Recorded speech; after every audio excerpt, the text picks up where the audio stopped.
దేవుని నామాన్ని పాటల ద్వారా పంపించాం. వెలుగులో ప్రభువును ఆరాధించుకుందాం. లూకాసు వార్త 19వ వచనం. లూకాసు వార్త 19వ అధ్యాయము 1వ వచనం నుండి 10వ వచనం వరకు మనం మార్చి చదువుకుందాం. 1వ వచనం నుండి 10వ వచనం వరకు మార్చి చదువుకుందాం. ఆయన సంచరించుచు యెరికో పట్టణంలో ప్రవేశించి దాని గుండా పోవచ్చుండెను. ఇదిగో సుంకపు గుత్తదారుడును ధనవంతుడునైన జక్కయ్య పేరు గల ఒకడు యేసు ఎవరో అని చూడగోరను గాని పొట్టివాడైనందున జనులు గుంపు కూడి ఉండటం వలన చూడలేకపోయాను. అప్పుడు యేసు ఆ త్రోవను రానేయుండెను గనుక అతడు ముందుగా పరిగెత్తి ఆయన చూచుటకు ఒక మేడి చెట్టు ఎక్కెను. యేసు ఆ చోటికి వచ్చినప్పుడు కన్నులెత్తి చూసి, జక్కయ్య త్వరగా దిగుము, నేను నీ ఇంట ఉండవలసి ఉన్నదని అతనితో చెప్పగా అతడు త్వరగా దిగి సంతోషంతో ఆయనను చేర్చుకొనెను.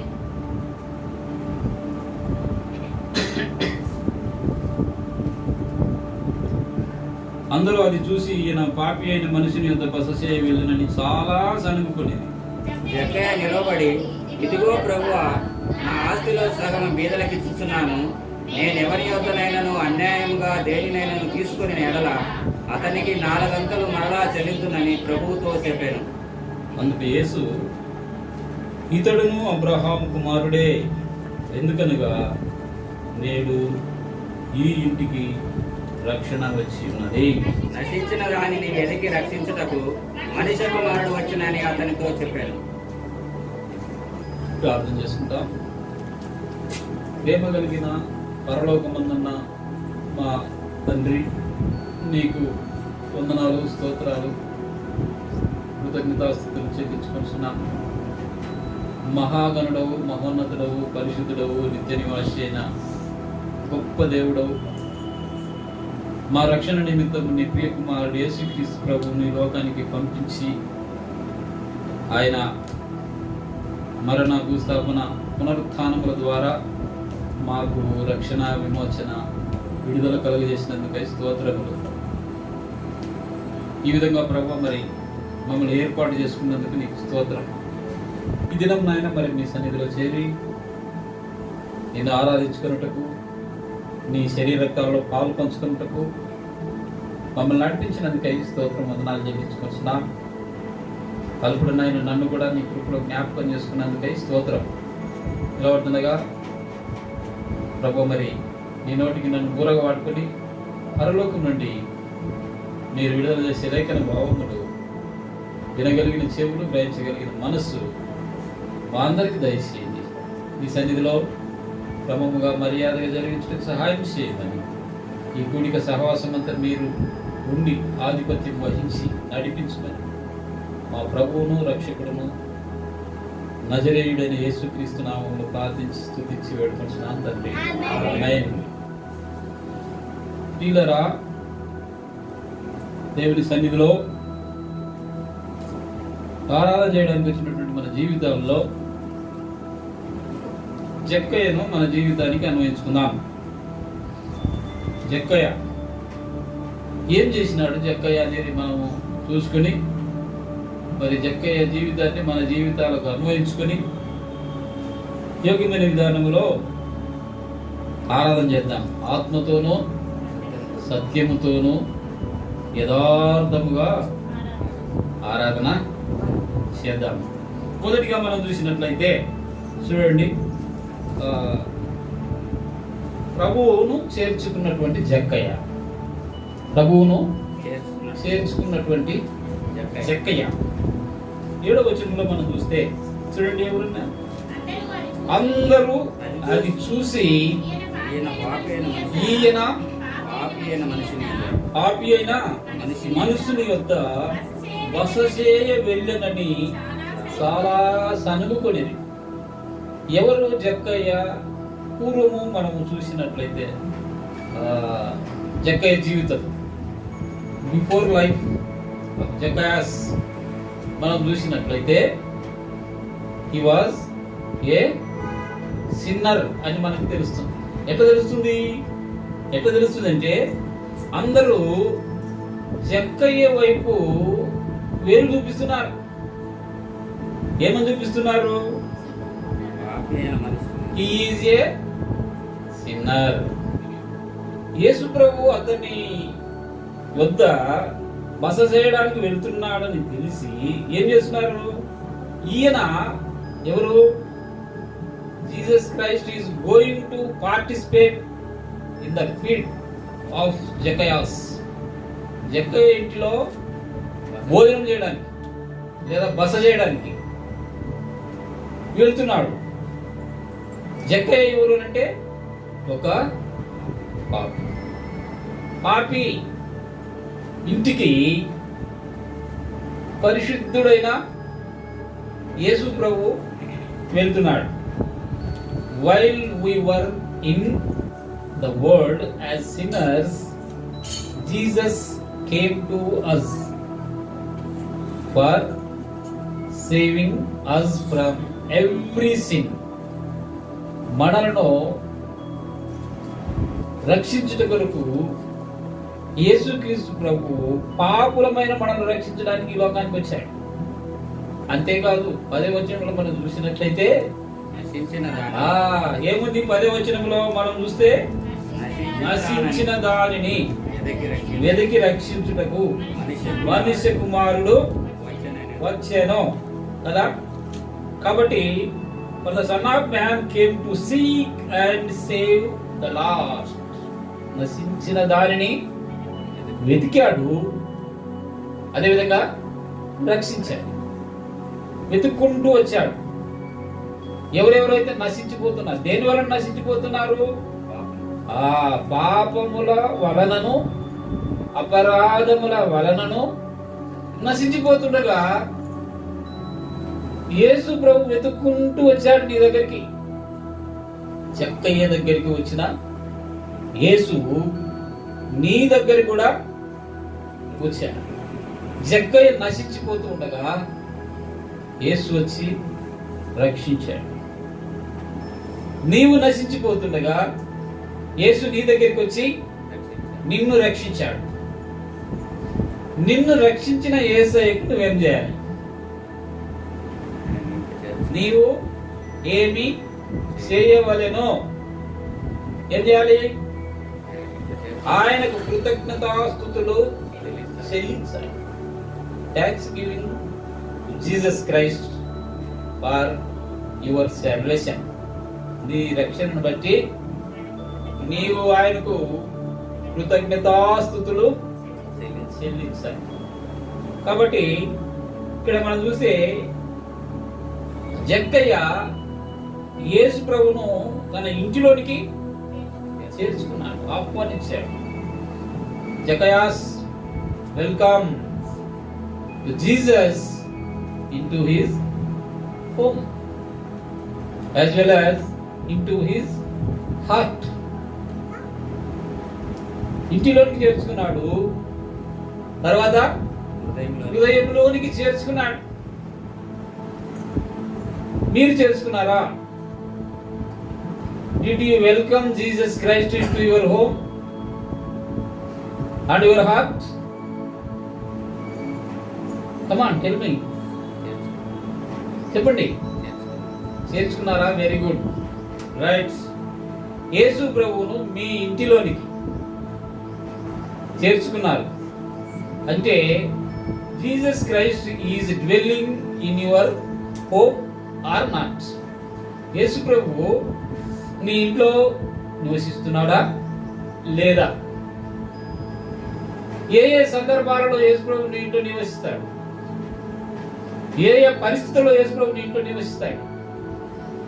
ఏ ఏ పరిస్థితుల్లో దేవుడు లేదా యేసు ప్రభు నీ హృదయములో నివసిస్తాడు అనేది పరీక్షించుకొని మనం ఆరాధన చేయాలి.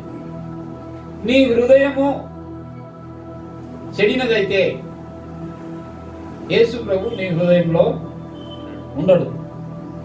నీ ఇల్లు యేసు ప్రభుకు నివాస యోగ్యముగా లేకపోతే యేసు ప్రభు నీ ఇంటిలో ఉండడు. కనుక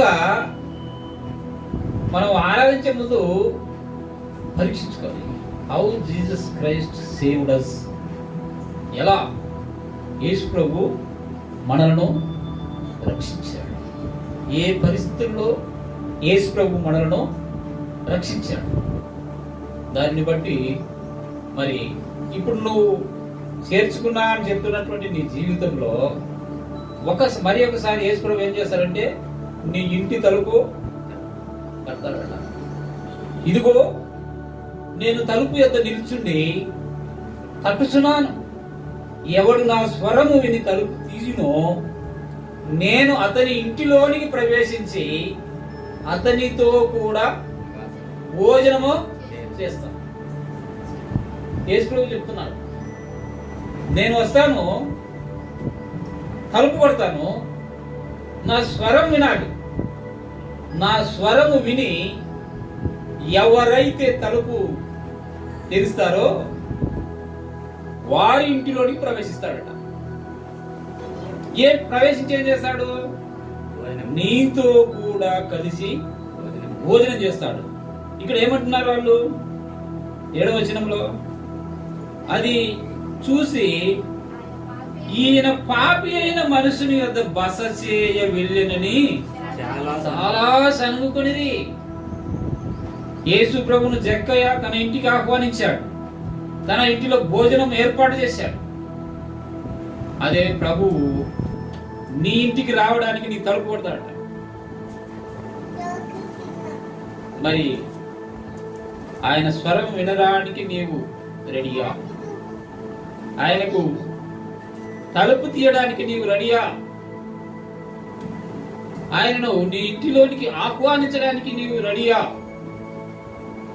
ఆయనకు భోజనం పెట్టడానికి నువ్వు రెడీయా? ఒకవేళ నీవు ఆ పని చేయలేకపోతే ఆయన ఏం చేస్తాడంటే ఆయన నీ ఇల్లు దాటి వెళ్ళిపోతాడు. వెళ్ళిపోయిన ఆయనను నువ్వు మరలా వెనకకు తీసుకురాలి. నువ్వు ఏమి చేసినా కూడా ఆయన మరలా వెనకకు రాడు. కనుక ప్రియులారా, దేవుని సన్నిధిలో జక్కయ్య యేసు ప్రభువును ఆహ్వానించినట్లుగా నీ జీవితంలోనికి యేసు ప్రభువును ఆహ్వానించి ఉన్నావు. మరలా ఆయన వచ్చేటప్పుడు సెకండ్ టైం ఆయనను నువ్వు ఆహ్వానించాలి. ఆహ్వానిస్తే ఆయన నీతో కూడా కలిసి ఏం చేస్తాడు? భోజనం చేస్తాడు. 9వ వచనం చూడండి.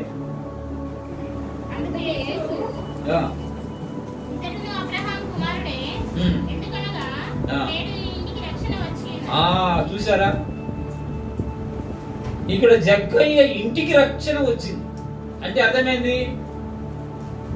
జక్కయ్య ఇంటికి రక్షణ వచ్చిందంటే గోడలకు వచ్చిందనే, అలుపులకు వచ్చిందనే? మరి ఏంది? కుటుంబానికి రక్షణ వచ్చింది. జక్కయ్య కుటుంబానికి రక్షణ వచ్చింది అంటే అర్థమైంది. జక్కయ్య రక్షించబడ్డాడు, అదే సమయంలో కుటుంబంలో ఉన్న అందరూ కూడా ఆల్ ఇన్మేట్స్ వర్ సేవ్డ్. అందరూ కూడా రక్షించబడ్డారు.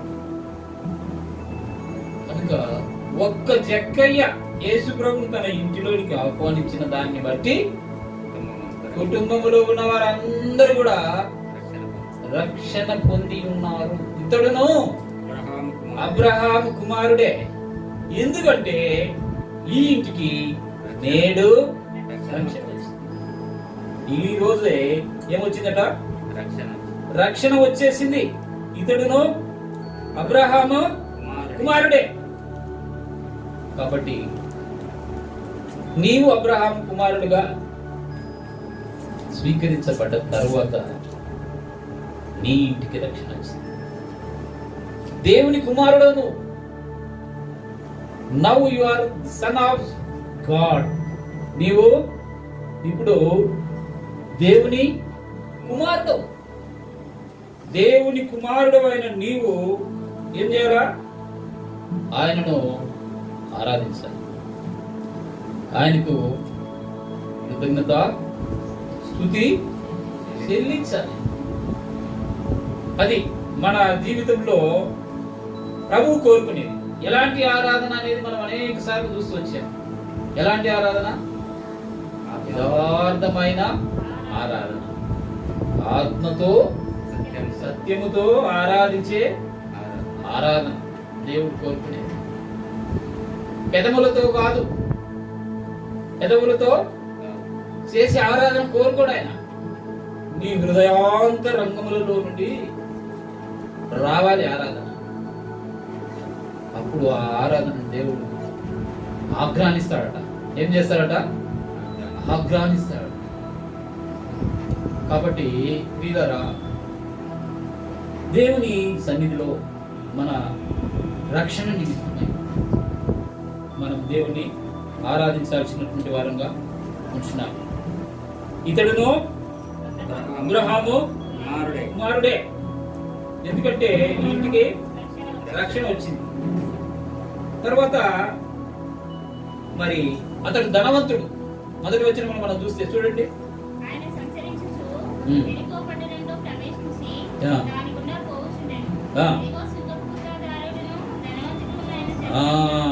ఎవరైనా ధనవంతుడు. ఆయన జక్కయ్య ఎవరు? ధనవంతుడు. ధనవంతుడు పరలోక రాజ్యములో ప్రవేశించుట దుర్లభం. ఒంటే సూది బెజ్యములో దూరుట సులభం. కానీ ధనవంతుడు పరలోక రాజ్యంలో ప్రవేశించుట దుర్లభం.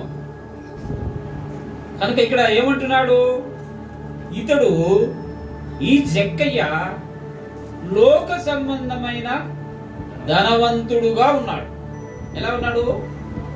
లోక సంబంధమైన ధనవంతుడుగా ఉన్నాడు. అలాంటి ధనవంతుణ్ణి ప్రభు ఏం చేసినాడంటే పరలోక సంబంధమైన ధనవంతుడిగా చేశాడు. ఆత్మ సంబంధమైన ధనవంతుడిగా చేశాడు. కాబట్టి అతడి ఇంటి వారు రక్షణ. మనం కూడా ఈ లోకంలో చాలా మంది ధనవంతులు ఉన్నారు కదా.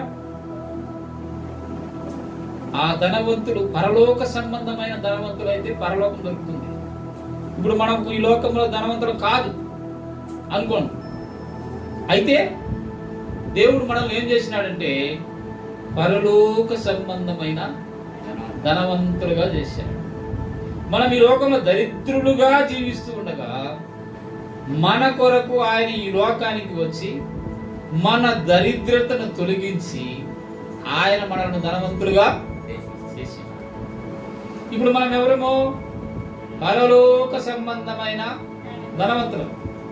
ఈ లోక సంబంధమైన ధనవంతులు కాకపోవచ్చు, కానీ పరలోక సంబంధమైన లేదా ఆత్మ సంబంధమైన ఆత్మీయమైన ధనవంతులు.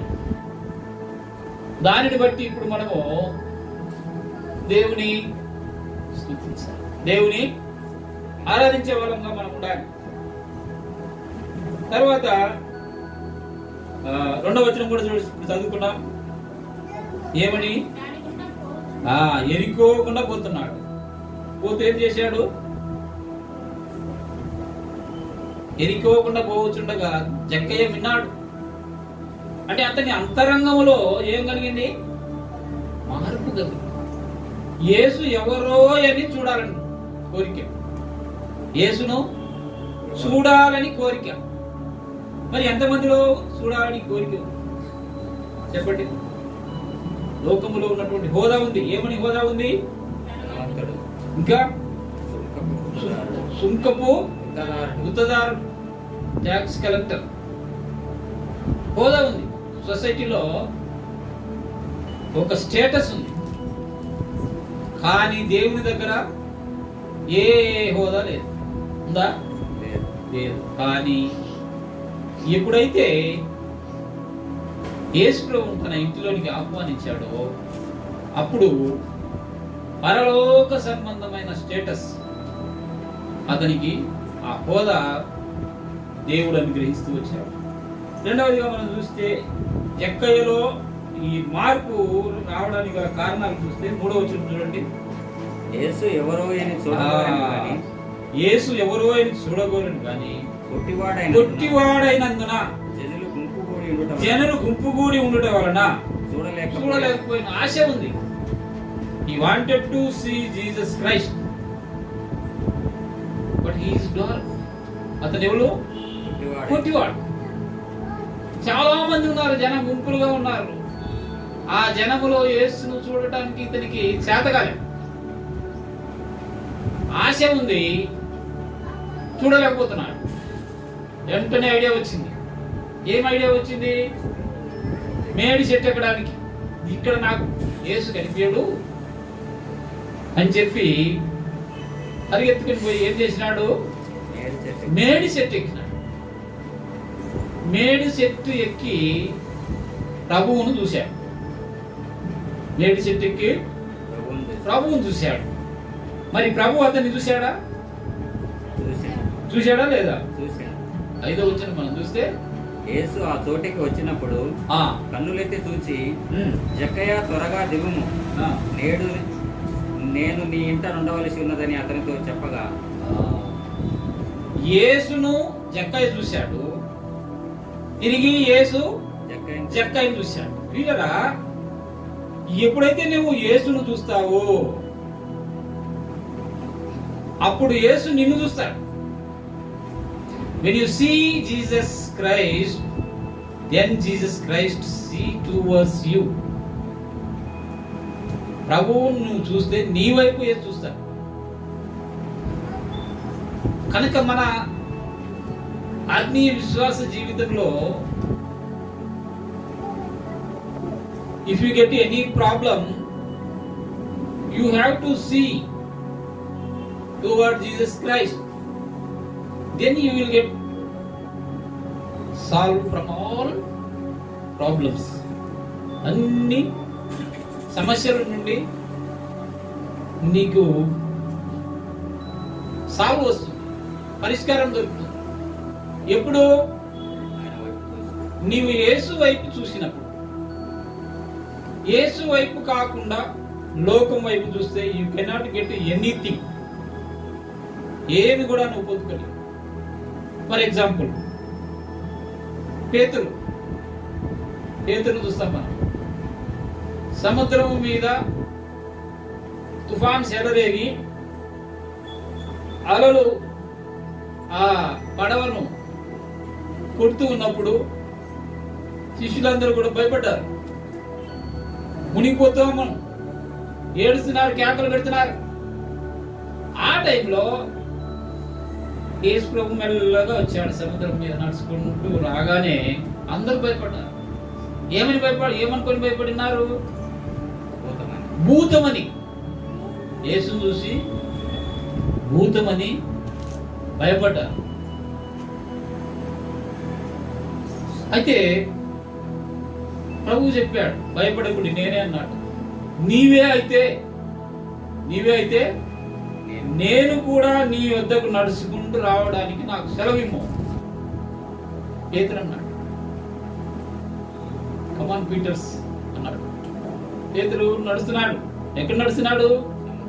సముద్రం మీద నీళ్లపై నడుస్తున్నాడు.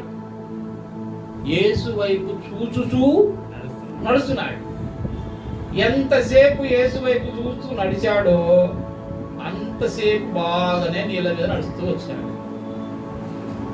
ఎప్పుడైతే అతడు కిందికి అనగా నీళ్ళ వైపు చూశాడో అప్పుడు మునిగిపోవడం మొదలైంది.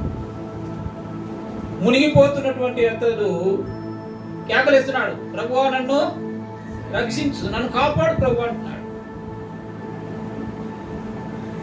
కాబట్టి ప్రియులరా, మన జీవితాలలో యేసు వైపు చూస్తూ ఉన్నంతసేపు జయ జీవితమే. ఎప్పుడైతే లోకం వైపు చూస్తావో అప్పుడు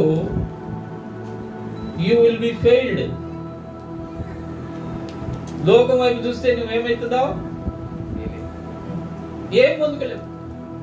యేసు వైపు చూస్తే నీకు రక్షణ, విజయం దొరుకుతుంది. లోకం వైపు చూస్తే నువ్వు సంపాదించుకున్న రక్షణ పోతుంది.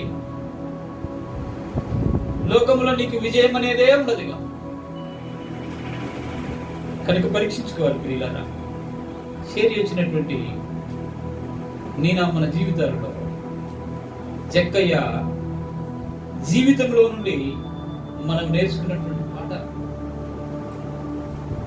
ఒక సుంకపు గుత్తదారు, ఒక ధనవంతుడు, రక్షణకు పాత్రుడు కానటువంటి వాడు, రక్షణకు అర్హత లేనటువంటి వాడు ఏమనుకున్నాడు? యేసు ఎవరో అని చూడాలనుకున్నాడు. He wanted to see Jesus. అందువలన అతడు రక్షణ పొంది, అతడును అతని ఇంటి వారందరూ రక్షణ పొందారు. రక్షణ పొందగానే ఆత్మరక్షణ ఎప్పుడైతే జక్కయ్యకి వచ్చిందో, హృదయంలో ఎప్పుడైతే మార్పు వచ్చిందో, ప్రభు జక్కయ్యను పిలిచాడు. జక్కయ్య ఏమో యేసును చూడాలనుకున్నాడు. యేసు ఏమన్నాడు? దిగిరా అన్నాడు. ఇక అతని పట్టజాలని సంతోషం, కేవలం చూడాలనుకున్నాడు. అలాంటి వాడు తన ఇంటికే ఆయన వస్తానన్నప్పుడు ఎంత సంతోషం ఉంటుంది చెప్పండి. ఆ సంతోషం పట్టజాలి. జక్కయ్య త్వరగా దిగుము, నేడు నీ ఇంట ఉండవలసి ఉన్నది అని చెప్పగానే అతడు ఏం చేసినాడు? అతడు త్వరగా దిగి, 6వ వచనం, అతడు త్వరగా దిగి సంతోషముతో ఆయనను చేర్చుకొనెను. అందరూ ఇది చూచి ఈయన పాపి అయిన మనిషి వద్ద బస చేయవలెనని చాలా సన్నుకునేవారు. ఏమన్నారు? అందరూ చూసి ఈయన పాపి అయిన జక్కయ్య ఇంటికి పోతున్నాడే అని సనుక్కున్నారు. భోజనం చేయడానికి జక్కయ్య ఇల్లే దొరికింది ఇతనికి అని సనుక్కున్నారు. చూడండి యోహాను సువార్త 14వ అధ్యాయం 23 చూడండి. 14:23 యోహాను.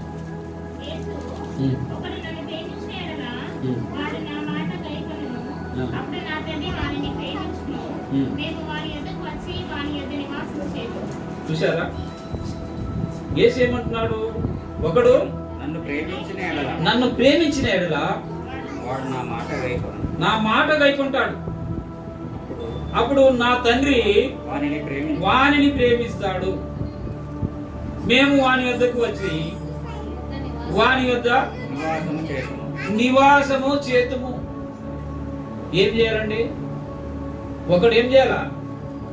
ఒకడు నన్ను ప్రేమించిన ఎడల, ఒకడు నన్ను ప్రేమించిన ఎడల నేను నా తండ్రి అతనిని ప్రేమిస్తాము, అతని వద్దకు వస్తాం. వచ్చి ఏం చేస్తారట? నివాసం చేస్తాడు. అతనితో కూడా కలిసి నివాసం చేస్తాడు. ప్రకటన గ్రంథం చూడండి 3వ అధ్యాయంలో మనం చూస్తాం ఒక మంచి మాట. 20వ వచనం, 3:20 ప్రకటన. ఇదిగో నేను తలుపు వద్ద నిలుచుండి తట్టుచున్నాను. నా స్వరం విని ఆ, నేను అతని యొద్దకు వచ్చి ఉమ్. అతనితో అతనితో నేనును నేనును నాతో కూడా అతడును భోజనం భోజనం చేస్తాం. అబ్బా, చూసారా? కాబట్టి ఆయన స్వరం వినాలట. ఆయన స్వరం వినాలి. ఆయన స్వరం వినాలంటే ఏం చేయాలా? ఏం చేయాలి? ఆయన స్వరం వినాలంటే ఆయన స్వరం ఎలాంటిదో తెలుసుకోవాలి. ఇప్పుడు నేను గొర్రెలకు మంచి కాపరి. గొర్రెలు నా స్వరం వినును. నా గొర్రెలు ఏం చేస్తాయి? నా స్వరం వింటాయి. అంటే నా గొర్రెలు. నీవు ఆయన గొర్రెవైతే లేదా ఆయన కుమారుడు అయితే నువ్వేం చేస్తావు? ఆయన స్వరం వింటావు. ఆయన స్వరం వింటావు. ఆయన పిలిచినప్పుడు ఆ పిలుపు వింటావు.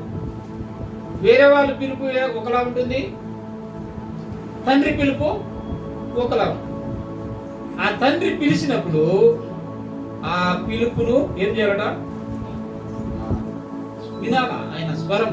అలా చదవండి 3:20. ఎవడైనను నా స్వరము విని నా స్వరం వినాలంటున్నాడు. నేను పిలిచినప్పుడు నా స్వరం వినాలి. తలుపు తీస్తే నేను అతని యొద్దకు వచ్చి అతనితో కూడా భోజనం చేస్తామండి. ఎంత గొప్ప ధన్యత! ప్రభు ఈ గొప్ప ధన్యత నీకు ఇచ్చాడు. You don't miss it. దాన్ని నువ్వు పోగొట్టుకోవద్దు. స్వరం, ప్రభు యొక్క స్వరం వినేవారిగా ఉండాలి. కాబట్టి ఇక్కడ ఈ పాఠంలో జక్కయ్య ప్రభు స్వరం విని తన ఇంటికి చేర్చుకున్నాడు. ఆ ఇంటిలో ఏం చేస్తున్నాడు? ఆయన బస చేస్తున్నాడు, అంటే నివాసం చేస్తున్నాడు, భోజనం చేస్తున్నాడు. ప్రభు ఆ ఇంటిలో భోజనం చేస్తున్నాడు, బస చేస్తున్నాడు, నివాసము చేస్తున్నాడు. అంటే జక్కయ్యకు దేవునితో కూడా సహవాసం ఏర్పడ్డది. జక్కయ్యకు దేవునితో కూడా సహవాసం ఏర్పడ్డది.